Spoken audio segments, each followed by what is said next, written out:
He wasn't supposed to be there. Not at that hour, not without an invitation. But when Ibrahim Traoré stepped through the side entrance of the Unity Forum, the entire room shifted. Not because of what he said, but because he didn't say a word. The Minister of Protocol dropped his tablet. Aides stiffened. Delegates who had been laughing seconds before now whispered nervously, their smiles frozen halfway. Traoré's boots echoed against the marble floor like war drums in a chapel.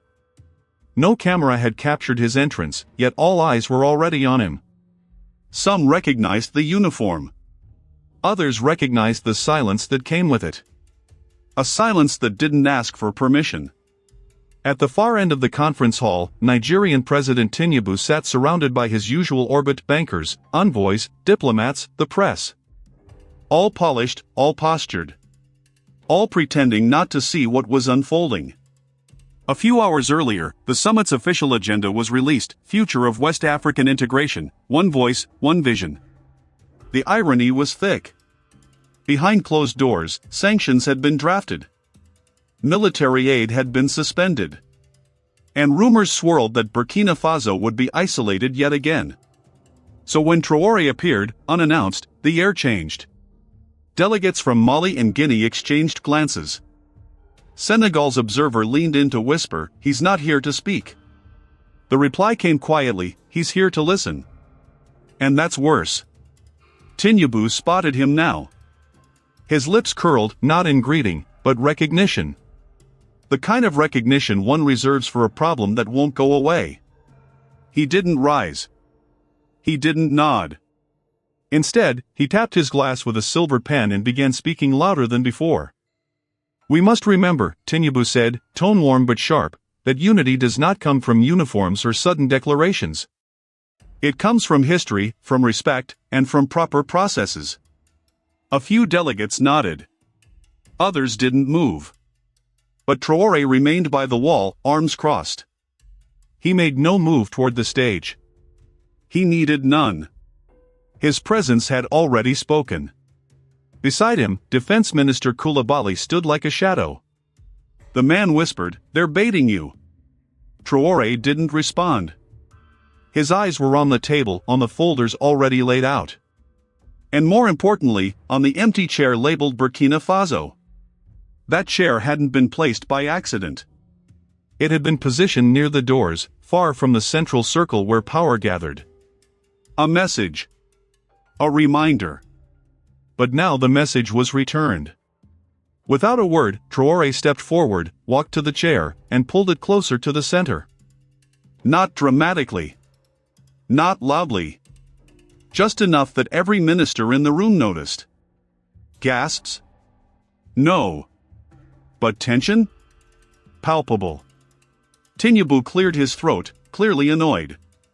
"Mr. Traoré," he said, finally acknowledging the man, "perhaps you'd like to contribute something official this time?" Traoré tilted his head slightly, as if considering it. Then he sat. Calm. Straight. Hands folded. "No need," he replied evenly. "What needs to be heard is already visible." The words weren't loud. But they cut clean. And just like that, the summit's first session began, not with a speech, not with applause, but with a silence so dense it felt like a storm waiting behind glass. What no one knew then, what no camera captured, was that a document sat in Traoré's coat pocket. A document that would end one era of West African diplomacy and begin another. But first, they would try to humiliate him. And they had no idea how prepared he was for that. President Tinubu adjusted his tie as if the fabric could help him regain control of the room. Behind him, his communications director tapped nervously on her phone. The optics weren't great. Traoré sitting closer to the center? That wasn't part of the plan. Tinubu turned toward the moderator and signaled for the floor. "With all due respect to our neighbors," he began, voice slow and heavy with condescension, "there are those among us who confuse disruption with progress. Men with guns and short memories who think sovereignty is a slogan, not a responsibility." The insult wasn't vague. It didn't have to be. Laughter followed, not spontaneous, but coordinated. Nigeria's finance envoy chuckled first, followed by a Ghanaian official whose smile didn't quite reach his eyes. The insult had landed. Traoré didn't blink. Instead, he reached for a pen. Calm. Composed. He underlined a single word on the page in front of him: alignment. The room continued as if nothing had happened, but the shift was real. Ministers whispered across microphones. Atobali's aide sent a text that read only, "It's happening." Mali's delegate, Colonel Simigo, leaned back in his seat, crossed his arms, and watched Tinubu with the same look a soldier gives to a man who's never seen combat but thinks he commands the front line. Beside him, Guinea's Doumbouya scribbled 3 names onto a note: Burkina Faso, Guinea, Mali. He underlined them twice. Folded the paper. Passed it to a quiet assistant. On the surface, it was just another summit. Words floated across the room. Talks of trade, education, health. Buzzwords without anchors. But just beneath, something older stirred. A current. A correction. Traoré didn't speak. He didn't have to. Because power, real power, doesn't always shout. Sometimes it sits, waits, and lets the other man waste his breath. The Nigerian trade minister, eager to echo his president, stood up suddenly. "We cannot have order," he said, "if some choose to act like revolutionaries instead of responsible states." Another glance toward Traoré. This time, the reaction was different. He looked up, briefly, and offered a smile, not sarcastic, not angry, just enough to say, "You don't scare me." Then he returned to his notes. That smile rippled. Not just in perception, but in momentum. Minutes later, the Mauritanian delegation quietly requested a side meeting with Burkina Faso. Guinea-Bissau asked to observe. And Chad's minister, previously non-committal, crossed the room to greet Koulibaly with a quiet nod. Tinubu noticed. Of course, he noticed. And that's when he made his first real mistake. He raised his hand again. "Let me be clear," he said, this time without the polished tone. "Those who undermine ECOWAS will find themselves on the wrong side of history. This is not a playground. This is leadership." He was no longer addressing the room. He was reacting. Traoré remained seated, silent. But Koulibaly leaned in. "They want you angry," he said. Traoré's reply came low and slow, "Then we give them the opposite." At that exact moment, a door opened near the rear of the hall. 3 aides entered with sealed envelopes. They moved silently, placing them in front of select delegates. 1 envelope.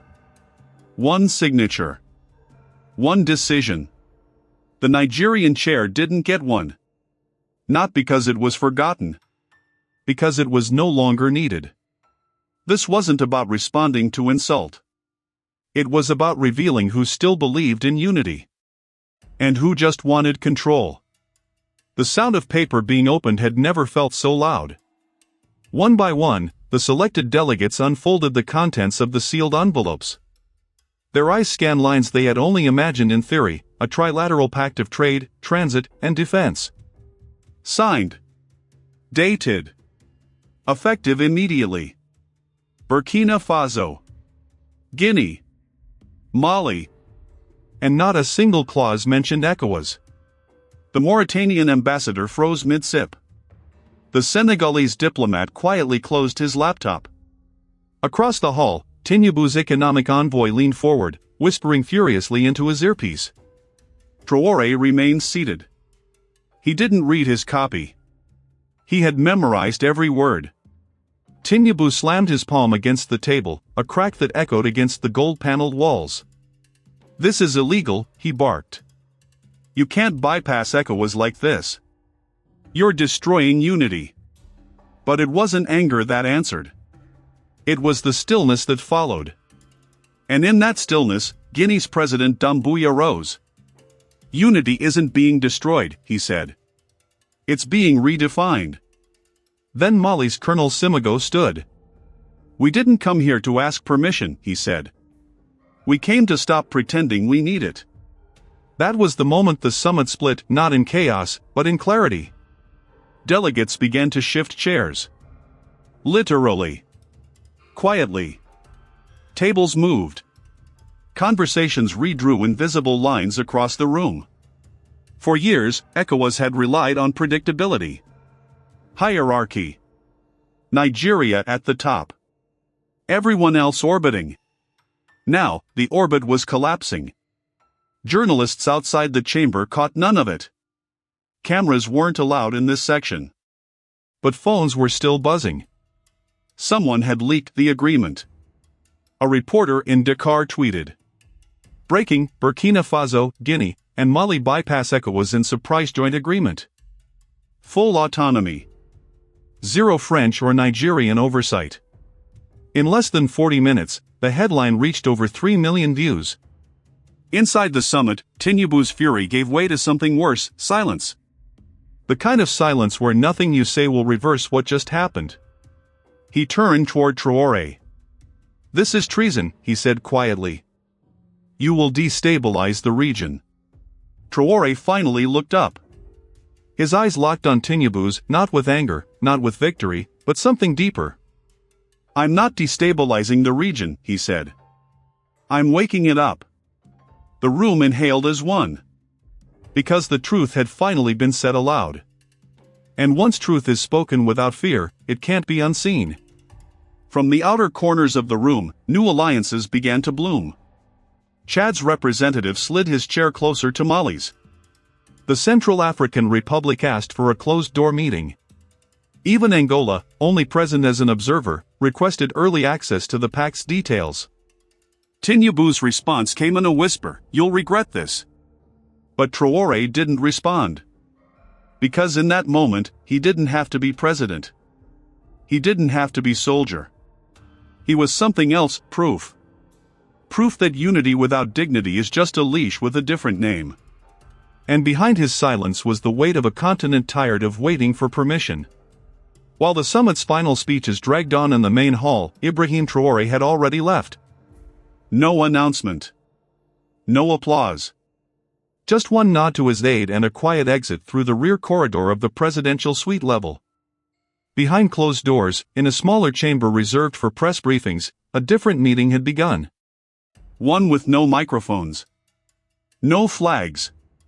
Just a black table and 12 chairs, only 7 of them filled. Guinea. Mali. Burkina Faso. Chad.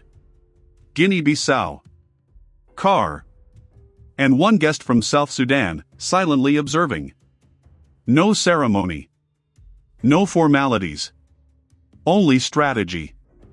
On the table lay a folded map of the Sahel. Highlighted lines in red marked abandoned transit routes, underused mineral highways, and border posts still operated under outdated French oversight. One by one, Traoré traced a new route with his finger. No more corridors that serve someone else's interests, he said. We build our own. A quiet nod from Colonel Simigo. We already started training engineers. President Doumbouya added, and we've frozen 3 French accounts since last month. Quietly. The room did not cheer. It leaned in. Traoré then reached into his coat and placed a second document on the table, a draft of a shared African infrastructure fund, backed not by Western capital but by a consortium of newly aligned states. Mineral-backed. Debt-free. Decentralized. The future isn't spoken, he said. It's built. And just like that, what had started as a moment of humiliation had turned into the foundation of a new network, not of dependence, but of purpose. Meanwhile, in the main hall, Tinubu was still delivering his closing remarks. His voice was steady, but the room no longer was. Ministers fidgeted. Delegates whispered. A few glanced at their phones. The buzz outside had become deafening. The headlines had spread. Traoré walks out before final session. New pact reshapes West African trade landscape. Tinubu loses grip over ECOWAS alignment. One particular clip was going viral, not of a speech, but of a moment. A hot mic, left on in the earlier session, had captured Traoré leaning toward an aide and saying, "Let them talk. We're already moving. No anger. No drama. Just motion. In Lagos, young professionals debated the phrase on podcasts. In Bamako, a mural of the quote was painted overnight across a university wall. And in Ouagadougou, a crowd had already begun gathering, chanting his name softly, not in rebellion, but in respect. Back in the quiet chamber, the ministers reviewed the final draft. Aide after aide signed it in silence. When it was done, Traoré stood and closed the folder. No press release, he said. Not yet. Let them feel it before they read it. It wasn't defiance. It was discipline. And discipline, when practiced long enough, becomes gravity. It pulls people in without needing to push. As he left the room, Minister Coulibaly walked beside him. You know they'll come after this. Sanctions. Headlines. Pressure. Traoré didn't break stride. Let them come, he said. We've stopped reacting. Now they have to. Outside, the sun had begun to set over Abuja, casting long shadows across the hotel's concrete walls. But in that moment, one thing was already clear. They hadn't just left the summit. They had outgrown it. By the time the delegations returned to their hotels, the city had changed. The summit hadn't ended, not officially. But it didn't matter. The press briefings were quieter. The evening receptions were thinner. Even the luxury corridors of the Hilton felt heavier. President Tinubu remained in his suite longer than usual. Aides came and went with phones pressed to their ears. No one smiled. No one joked. And when a junior advisor finally asked, "What should we say to the press?" Tinubu gave no answer. Because there was nothing left to say. Across the street, in a dimmer, smaller suite, Traoré sat by the window. No cameras. No advisors. Just a notebook open on the desk, his boots placed neatly by the door. Minister Coulibaly entered with news. The Nigerians issued a statement. They called the pact illegitimate. They said it undermines African unity. Traoré didn't look up. Let them talk, he said again. That's all they ever do. Coulibaly hesitated. Should we respond? This time, Traoré did look up. We already did. And indeed, the continent was already responding for him. In Conakry, youth groups began organizing a new summit, a parallel one, not under ECOWAS, but under African initiative. In Bamako, military academies rewrote their diplomatic history modules, now with entire sections titled the Abuja Shift. In Niamey, a railway project halted 2 years earlier was restarted, this time with engineers from within the bloc. And in Lagos, something unexpected began to stir. A radio program aired a clip from Traoré's hot mic moment. A caller said, "Maybe silence is stronger than we thought." Another replied, "He didn't speak for applause. He spoke like he already knew where we're going." On social media, memes turned into murals. Headlines into hashtags. But behind all the noise, a deeper current had begun to flow. Africa was starting to choose not between left or right, not between north or south, but between voices and values. Voices that demanded to be heard. Values that refused to be bought. Traoré didn't host a press conference. He didn't post a tweet. He didn't even mention the pact the next morning. Instead, at 5:40 a.m., before sunrise, he boarded a military transport from the quiet runway of Nnamdi Azikiwe Air Base. His ministers followed. No motorcade. No anthem. The journalists missed it.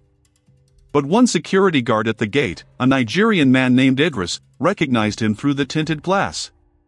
He saluted. Traoré nodded. No words. But that's how legends are born, not in declarations, but in decisions.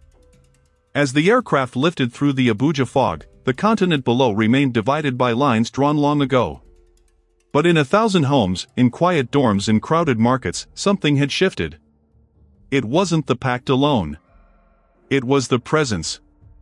A new kind of presence. One that didn't shout. One that didn't beg. One that didn't blink. And as the engines roared above the Nigerian plains, a phrase whispered in a summit room no longer stayed inside it. It passed borders. It crossed oceans. It reached the ears of those who never cared for summits, never trusted suits, never believed in politics. And still, it reached them. Because it wasn't a speech. It was truth. Spoken plainly. Without a stage. Without a script. Without fear. Africa doesn't need dominance. It needs dignity. And that changed everything. Those who truly lead do not ask for permission. Subscribe to the channel. New Africa has already begun.